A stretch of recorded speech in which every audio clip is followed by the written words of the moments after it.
Hello everybody. So it seems people liked the last video I did on covering a character, so I decided to divvy it up a little bit. I am going to talk about two characters today, and I'm going to pit them together in a sort of cast battle. And if people want to send this off to versus battle or something like that, go right ahead. So the two characters I will be discussing today is Rez versus Nikki. Rez is from Gex, the series with the gecko, um, and there's a reason for this matchup. And Nikki is from the Pandemonium game series, which is very beloved with a certain someone that I know. Gex is my favorite. Um, both of these games are made by Crystal Dynamics. They made Tomb Raider as well, and this is their first two franchises, and I am pitting them together. Um, so I'm gonna probably go over each character and go over exactly how this would work. So Rez. So Rez, all I gotta say is Rez is a outerversal galactic alien who is here to ruin Gex's day and never be beaten by Gex and torture him and his franchise until it dies. And that is literally on Rez. That is exactly what he does. Rez isn't just a alien who gets sucked into television to rule it. It's more than just that. It's more there's a lot of complexity in what is essentially a funny little game about a pop culture referencing a gecko. No, it is essentially a alien who claims to be Gex's father, and I'll cover why he says he's his father. It's not exactly what you think it is. So Rez is essentially the liquid Rez that makes up the entirety of the media dimension, which is literally a dimension. And it's not only just that it's a hub dimension that links to other. It, it's like its own universe essentially. So it's a universally big area that has actual mountains in it. It has actual like atmosphere in it. It has everything. And the reason I say it's an outerversal, uh, Rez is an outerversal intergalactic alien is because he came from space and he got sucked into the media dimension and he is making the entirety of everything you see in the game. He's outerversal because he is outside of everything in the game. And he's essentially responsible for everything you come across in all three games. All three games, handheld versions, all that. In gameplay, not in the cutscenes, but he's essentially everywhere in the game. He's watching over you. You can hear his voice, sort of like it's God talking down to you. It's like it's projecting somewhere, even though you don't see him, you hear him. So it's clearly he is just overlooking everything. It's like an omnipresent force that's just watching everything in the game. Um, and I only say like outerversal because he's what you get it. But what's crazy about him is you go into all these channels, right? You go into all these television channels. He is essentially making a multiverse of multiverses, which is technically hyperversal. And it's crazy because everything links. So you go into, and it's the entire genre of something. Like you go into a certain channel, it's the anime channel. It's literally all of anime inside of a channel. It references every bit of anime. This is Rez, by the way. This is still Rez, and that's insane. I mean, it covers every. It makes Gex into a super buff Gundam anime character protagonist, and he can fight like Sailor Moon characters and all this crazy. It's insane, but it's just essentially Rez like making this entire world for you to play, and then by the end of it, you're mainly fighting an avatar creation of Rez. That's why it changes in each game. It's not his true form. It goes back into his true form is the Rez, the static energy that is seen throughout his own channels, which is like a brainwashing program that is essentially taking the lives of every real world person. He's basically absorbing uh, the brain, the minds of like humans essentially, and he's like absorbing their minds, and he's literally like an SCP.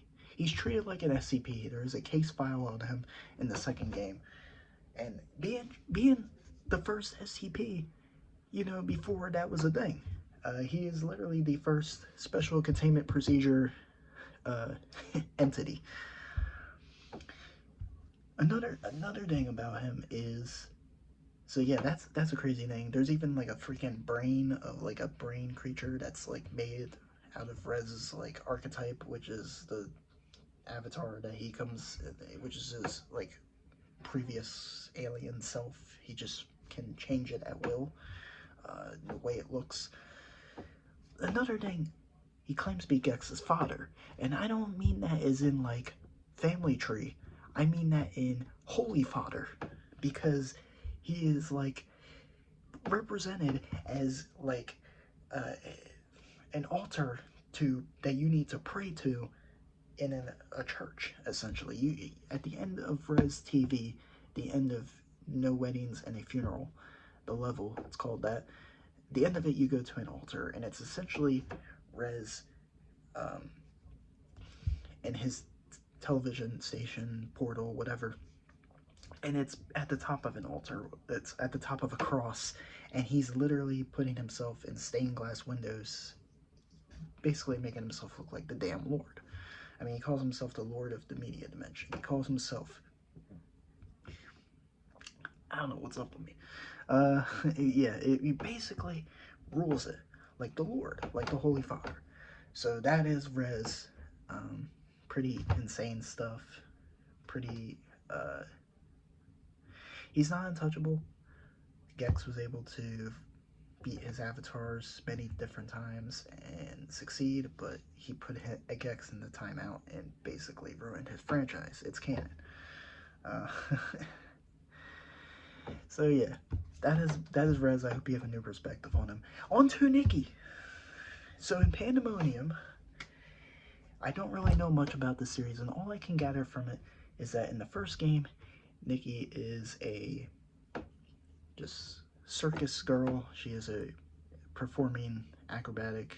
She can flip chainsaws around. She can converse with animals, and she gets her hand on a magical book that has infinite magic, and her compatriots Fargus and Sid, who will get onto how ridiculous they get. These characters get absolutely ridiculous. So, also, fun fact, Nikki actually meets Gex in one of the Gex games. So there's that. But in the first game, she gets this book of infinite magic, and one of them wish for a extra dimensional monster to come out of this book, and it basically it summons this ginormous monster from another dimension named Yungo, and it basically just ruins the entire town that they're in and causes mass destruction. They adventure for this entire world of all this, and in this game, she can just transform into animals. She can just cast all sorts of fire and all this. By the end of it, though, the first game isn't really that important, because by the end of it, she just, you know, defeats the beast and obtains the book of infinite magic. And once she obtains this book, she basically becomes a freaking warrior in the second game. So she gathers all this magic and goes and I don't even know who she fights in the second game, because there was nothing describing what goes on in the second game. But basically, by the end of it, she becomes a freaking god. She becomes a freaking like high outerversal goddess. So essentially, she beats the queen that rules. Like you got a couple wishes of what you want. So you wish a couple things to happen. The Cosmo, no, not the Cosmos, the comet that is sort of like the empowerment of infinite magical power. It comes through like the cosmos, and this evil queen that's like the end boss, you fight her, she's trying to achieve the full power of this, you beat her in her realm, and you achieve the comet powers. And let me tell you, when you achieve this thing, buddy, Nikki becomes a freaking goddess. Okay, she gets this power, pulls a spell, and this happens in less than a minute. This is the ending cutscene of this game. Basically, you're in the realm of like where you're fighting, and this thing is like made of like axioms and fractals and shit. And I'll get into what that stuff is. I mean, you literally see like shapes form. This is like a high outer versal like hyperstructure you're fighting in. First of all, you achieve this comet. This comet grows you to the size of like a multiverse. Your body is bigger than universes. So Nikki is as big as a universe. She grabs a fucking universe and she just spins it like a record player. She literally makes like a musical universe. And I know Juby likes this character because it has a lot to do with her. Yeah, shout out Juby again. But yeah, so and Vargas and Sid, her freaking compatriots, they grow to the size of universes for some reason.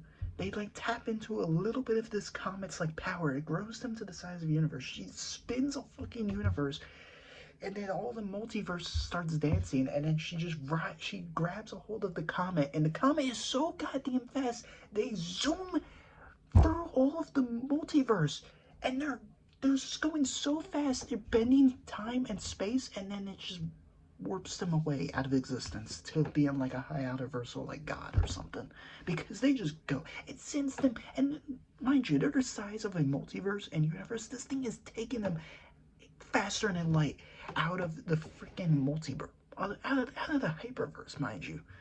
And they're just gone. They're just gone, man. So, and that's why like I feel like in the Gex game she's just there because this comet's able to like fling her through the hyperverse at like blinding speeds, and she could just end up in someone's world.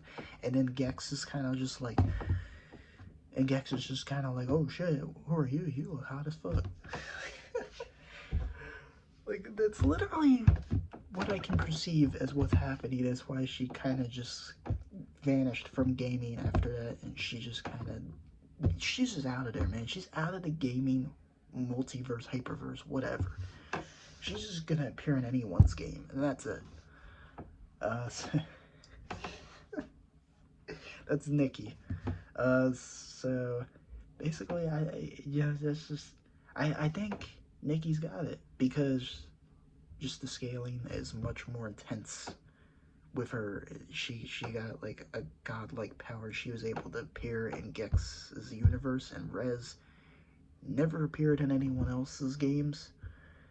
And that's why I think Nikki's got it. Yeah. That's more omnipresence than omnipresence, if you know. There's a little bit more there. I would say it's like nigh for Rez, because he's not like technically. So the thing with Rez is that in the future games he invades alien networks. So he moves on from our world and our broadcasts, and he moves on to the alien planets and their broadcasts, the things that we don't even know of. He goes on to their broadcasts, their civilizations. He's going to take over because he couldn't invade. So he's basically going to do it until he can eventually invade into the real world. He can bring his creations to the real world, but Gex was stopping that from happening. He couldn't open the channel portal to the real world and have these things, because in the cutscenes, like, he simply can just watch from the screen, from a television screen, any television screen. He's literally the static that, you know, his Rez is the static that just makes up the television, and he's just watching from beyond it. And this is why I love Rez. I love Rez. He's an awesome character. I also love the other Rez game. I love that music game too. It has nothing to do with it, but I love that as well. But I think it's awesome that they have that lore where he's just stuck in the television. He's just stuck there. But he can break out of it, bring his creations to the real world. And he takes, you know, Gex from the real world, pulls them in to that dimension in the first game. So yeah, he could just take someone from the real world, pull them in. I would assume that's what he would do to Nikki. He would just take her, pull her in, but she would just obliterate it. She would just break out of it with her magic. She would just obliterate his world in less than a minute, because you know she's just super busted by the next game. So yeah, that's Rez versus Nikki. I hope you liked watching. I will see you in the next one. I don't know what to say.